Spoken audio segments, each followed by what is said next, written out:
It's taken me so long to put out my best video games of 2025 list that next week I'll be giving you my best video games of 2026.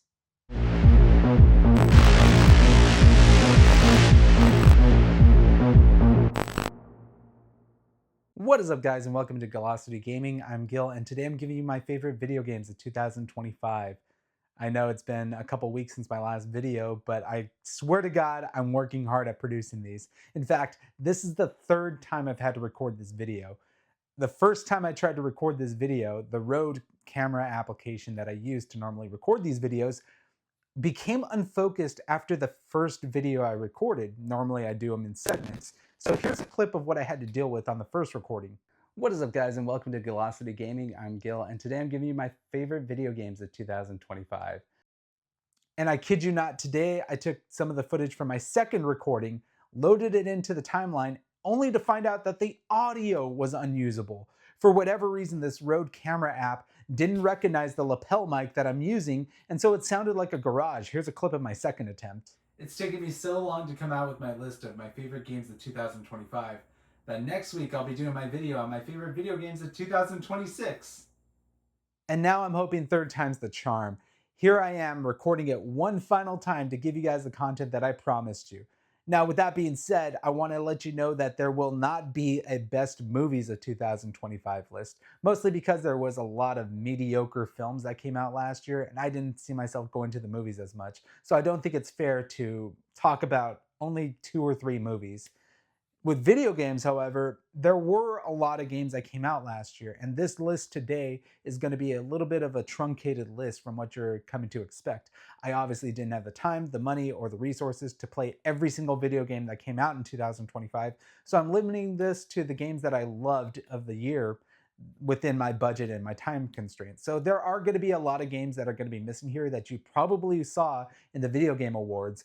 Things like Hollow Knight Silksong, Death Stranding 2, and Arc Raiders.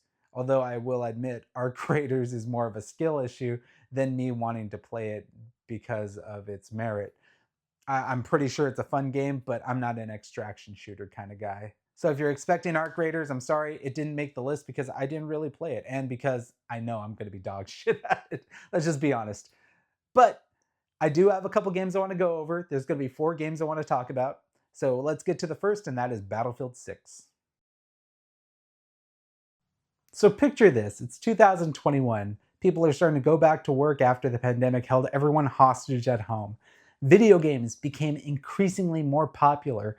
Video game consoles were hard to find. Xbox Series X's and PlayStation 5s were being scalped and ran to incredible high prices. EA comes in with Battlefield 2042, a game that was said to launch Battlefield into the next generation of consoles and gaming. And Battlefield 2042's launch trailer was one of the coolest damn launch trailers I've ever seen. Everyone in the community of Battlefield thought, we are so back. They even had the rendezvous in the trailer. It was fantastic. But what we got was something that nearly killed the franchise entirely. A revamped class system that no one asked for. Instead of, your assault, engineer, support, and recon class, they went with characters and completely monetized everything about the franchise. The maps were uninspired, there were bots that filled the lobbies, and not to mention the plagues of technical issues that came with the game when it launched. So Battlefield 2042 literally made the Battlefield franchise go dormant for a while. And now we get to 2025, where Battlefield 6 is unveiled to the world.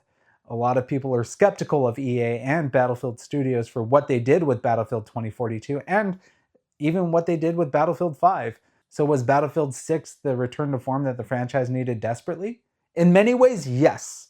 I'm glad to say I was pleasantly surprised with the return to form here with Battlefield. They took all the criticisms and everything everyone was saying from Battlefield 5 and 2042, and they changed them and edited them and brought us back to a form of Battlefield that is reminiscent of Battlefield 3 and Battlefield 4. I've been a longtime Battlefield fan. I'd even argue that I'm more of a Battlefield fan than a Call of Duty guy. I never really was a big Call of Duty guy. But Battlefield has always been my bread and butter.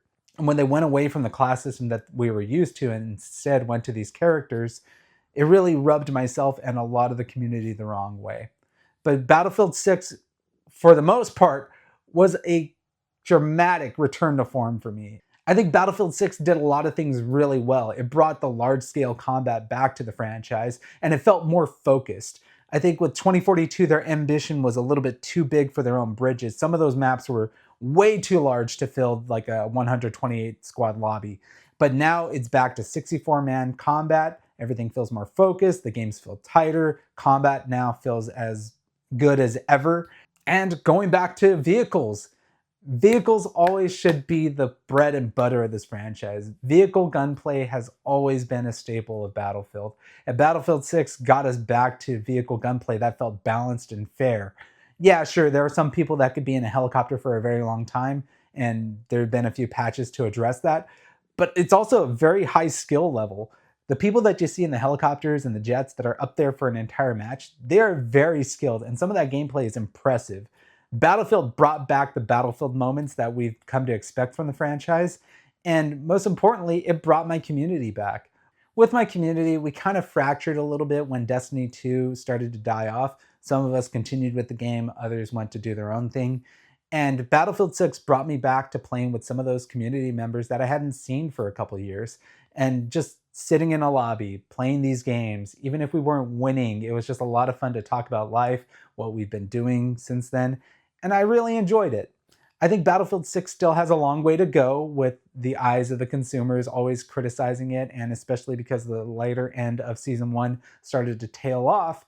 But I think EA and Battlefield Studios has done a decent job of keeping this franchise alive and active enough so that they could continue to support this game. Season 2 just dropped today, and I can't wait to get into the action and see what the new map has in store for us. But for now, I can honestly say Battlefield 6 was one of my favorite games of the year. It's not perfect, it's very flawed, but it's worth your time and your money. And I'm so happy for Battlefield Studios and EA that they were finally able to overshadow Call of Duty. Call of Duty has been relying on their laurels for far too long. They haven't challenged themselves to new ideas and haven't really gotten out of their bubble. Perhaps Battlefield 6 will be the kickstart to a whole new FPS war, and I'm all for it. In this day and age, it's really hard to surprise people with all the data leaks and miners that are out there. So when Elder Scrolls Oblivion shadow dropped on Xbox Game Pass in 2025, the entire community in the gaming world was extremely proud and impressed of what Bethesda and Xbox had to show.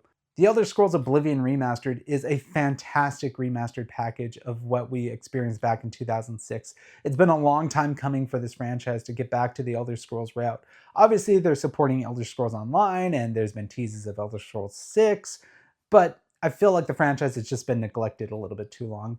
Oblivion is going to be that placeholder that's going to hold us out until we can get the next Elder Scrolls 6 game.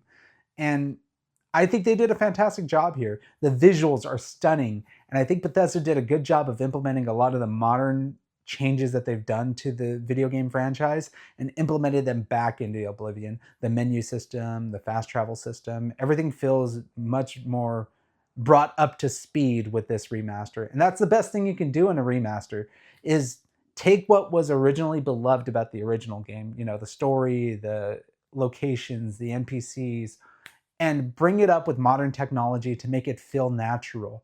And that's what Bethesda did here. Elder Scrolls Oblivion Remaster is a modernization of what we experienced in 2006, but done on a grand scale.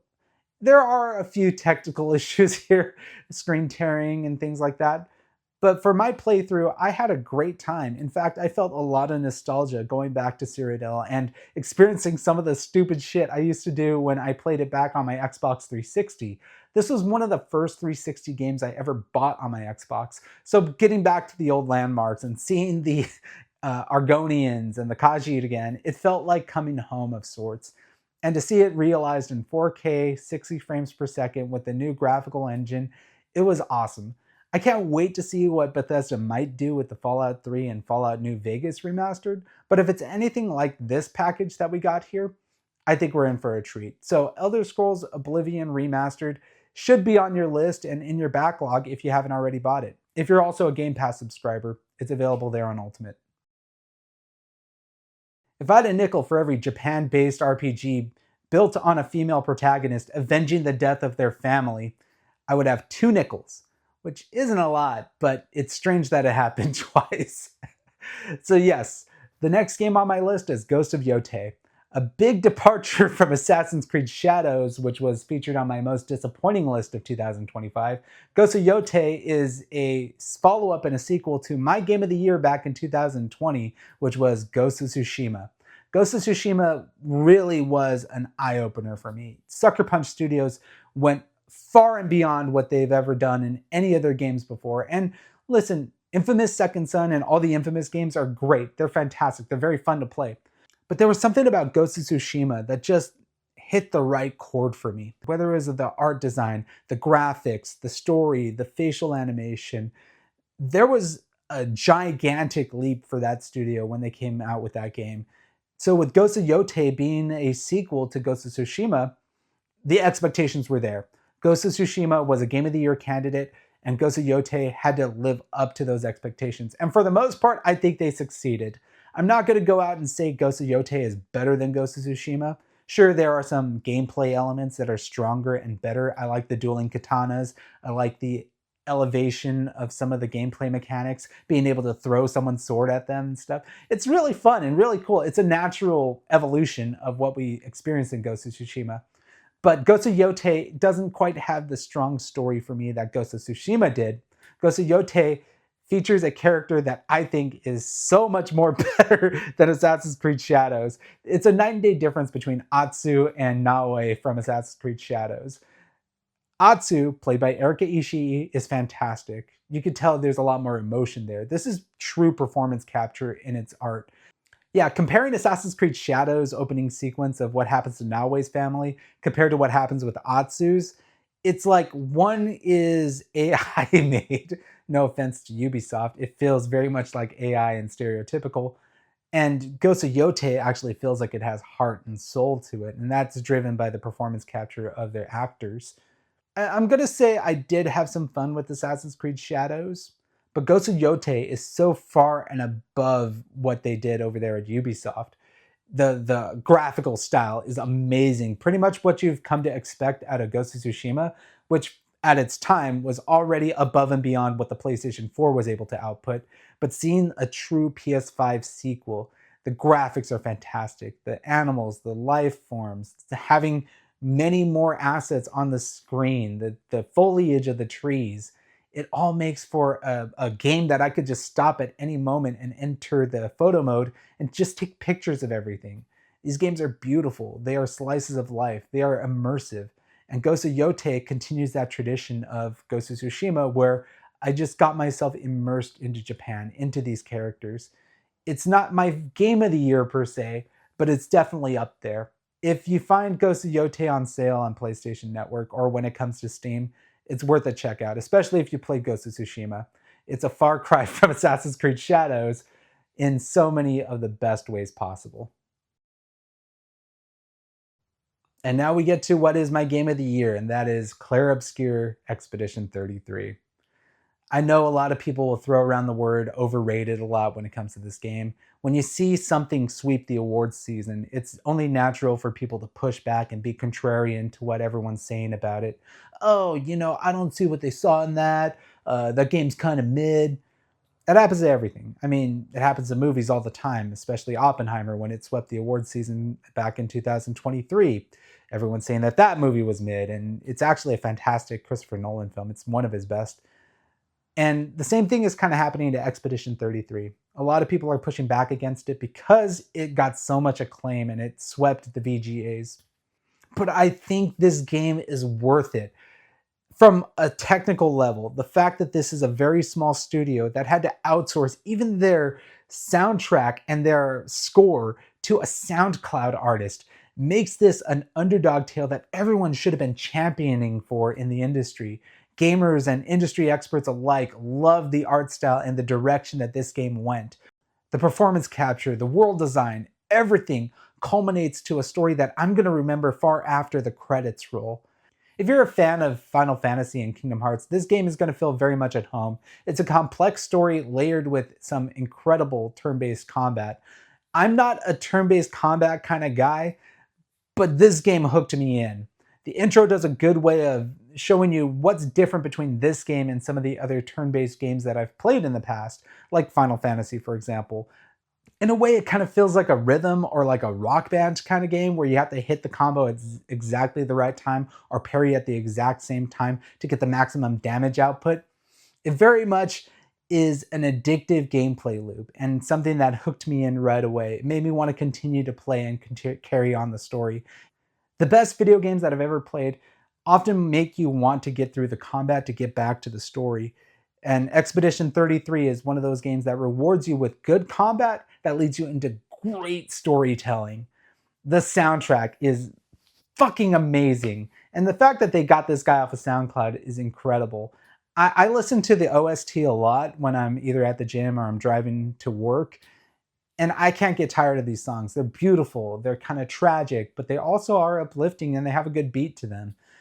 Expedition 33 is the little engine that could. It ended up sweeping the awards season, and I probably wouldn't have given it a fair shake if I didn't hear from my good friend Rick or from all the publications that this game was worth your time. If you're a Game Pass subscriber, this is an easy download. Try it out for yourself.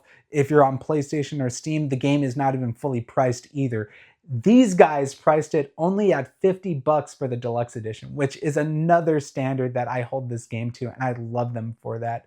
I hope the studio gets all the credit in the world. I hope their next project, whether it's a sequel or a prequel to Expedition 33, is just as good, and they don't get too big for their britches. If you haven't played Expedition 33, take it from me, a guy who mostly plays action games and sports games, someone who doesn't really do a lot of turn-based RPGs, this one is well worth your time. I love this game, and I will proudly say that it's my game of the year. So what was your game of the year? Sound off in the comment section down below. What did I miss, and what should I add to my backlog? I'm really interested to see what you guys have to say. Be sure to like the video so it helps the algorithm, subscribe to the channel so that you don't miss another video, and join our Discord. Over at Overrated, we have a good community of sports fans, wrestling fans, video gamers, you name it. You can find the community here by clicking the link down below. We'd love to have new players and we'd love to build our community out. As for my next stream of content, be sure to follow me on Twitch as well. I'll be doing a live stream of the 2026 2K simulation of Elimination Chamber on Friday, February 27th at 8 p.m. Pacific. I'd love to have you guys jump in the chat and join in. It's a lot of fun. We did it for the Royal Rumble last month, and we're going to do it again for Elimination Chamber and WrestleMania in April. And that's it. Thank you all for watching. Thank you all for your time. And remember, always move forward.